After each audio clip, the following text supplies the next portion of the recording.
Pessoal, a gente vai hoje fazer uma parte do teorema de Green, que é sobre uma aplicação muito legal, que é para cálculo de áreas de figuras planas. Então, a gente vai considerar A de D a área de uma região plana D. Vamos tomar aqueles componentes do nosso campo vetorial, que são os campos escalares, A e B, da seguinte forma: o A é 0 e o B é x. Então, o que a gente tem? A derivada de B em relação a x é quanto? 1. E a derivada de A em relação a y é 0. E essa diferença, então, fica 1. Portanto, a integral dupla de D, de del B, del x, menos del A, del y, vai ficar a integral dupla de 1, e a gente verifica que isso aqui é exatamente a área de D, né? Integral dupla calcula volume, mas integral dupla de um volume com altura 1 é a área da base que dá a área do D, certo? Beleza. Por outro lado, a gente sabe que pelo teorema de Green, essa integral dupla aqui é a integral de linha do campo. E essa integral de linha, se a gente substitui o A por 0, como a gente pegou, e o B por x, vai dar integral de linha do x dy. Portanto, então, a área pode ser dada pela integral de linha de x dy. Analogamente, se a gente considerar o A como sendo menos y e o B como sendo 0, então del B, del x dá 0, e del A, del y dá menos 1, e com esse menos dá 1. Então, a integral dupla dessa diferença vai dar a integral dupla de 1, que é a área do D. Pelo outro lado, usando o teorema de Green, a integral dupla dá a integral de linha do campo, e aí a gente usa que o A é menos y e o B é 0, que foi a nossa escolha agora, que dá menos integral de y dx. Então, a área também pode ser dada como menos a integral de linha de y dx. E como uma terceira opção, como cada uma dessas quantidades dá área, se a gente tomar metade de cada uma delas, que a gente fez no slide anterior, e agora também dá a área, certo? Portanto, a gente tem 3 maneiras de calcular a área de uma região plana, tá? Ou assim, ou assim, ou assim. Então, vamos fazer exemplos usando essas formas.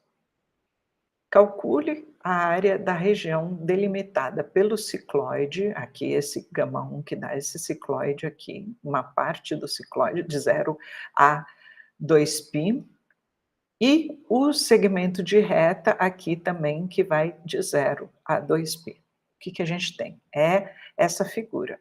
Se a gente colocar t igual a 0 aqui, seno de 0 é 0, fica 0 na primeira coordenada, né? 0 menos 0. E na segunda coordenada, cosseno de 0 é 1, então fica 1 menos 1, que é 0 também. Então, o cicloide está começando daqui e vindo assim, certo? Para lá. Está indo da esquerda para a direita. E esse segmento de reta daqui, ele está orientado assim. Então, se a gente considerar essa fronteira rachuradinha, essa região rachuradinha aqui, ó, cuja fronteira é esse fiozinho de segmento de reta, mais a trajetória do cicloide, vamos lá, a nossa fronteira gama dessa figura rachurada vai ser, tem que ser no sentido anti-horário para a gente aplicar o teorema de Green, né? Então, o γ2 já está no sentido anti-horário, unido com menos γ1, porque o γ1 está no sentido horário em relação à nossa região, e a gente quer no sentido anti-horário. Então vai ficar menos gama 1. Beleza? É isso então que a gente vai considerar aqui. A gente vai considerar a região D e que é a gama orientada no sentido anti-horário. Aí a gente nota que a curva que descreve o cicloide está no sentido horário. Portanto, o gama é menos gama 1 unido com o gama 2, né? O gama 2 nosso é o segmento de reta e o gama 1 é o cicloide, tá? Então, a área vai dar a integral no gama de x dy, que é uma das 3 formulinhas que a gente pode usar para achar a área, só que a integral de linha sobre a gama, como a gama é menos gama 1 unido com gama 2, então vai dar menos integral no gama 1 mais integral no gama 2.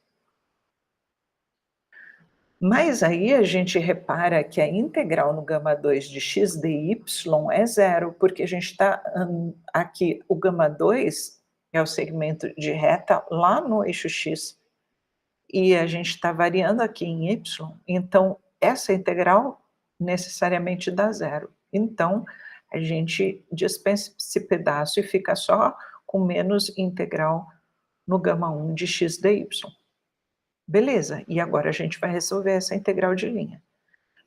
Então, a gente tem, agora, aplicando no gama 1, que é o cicloide, né, o x do cicloide, que é a primeira coordenada do cicloide, é x menos seno de t, e aí o dy, que é o y' dt, vai dar seno de t dt. E então, multiplicando seno por t e seno por seno, a gente vai ter t seno de t menos seno quadrado, e daí a gente pode trocar, fazer essa substituição trigonométrica aqui, trocar por 1 menos cosseno de 2t sobre 2, e aqui, que é o seno quadrado, né, e essa parte a gente continua repetindo ela aqui. E quando a gente termina de calcular isso, vai dar 3π. Tudo bem?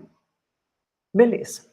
Agora nós vamos calcular a área delimitada pela elipse, essa elipse aqui, tá? Então, por exemplo, vamos desenhar como seria essa nossa elipse aqui. Se eu tenho o eixo x aqui e o eixo y aqui, vamos supor que o A é maior que o B. Então, vou pôr aqui A menos A, e o B aqui, ambos são positivos, tá? E menos B aqui.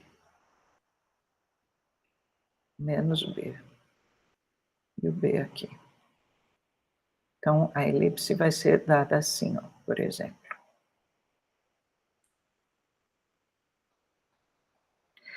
Então, a gente já viu que uma das fórmulas que a gente pode usar para a área de região plana é essa aqui. É a terceira daquele resuminho. Beleza, então vamos lá. A gente vai tomar uma parametrização para a elipse no sentido positivo, ou seja, no sentido anti-horário.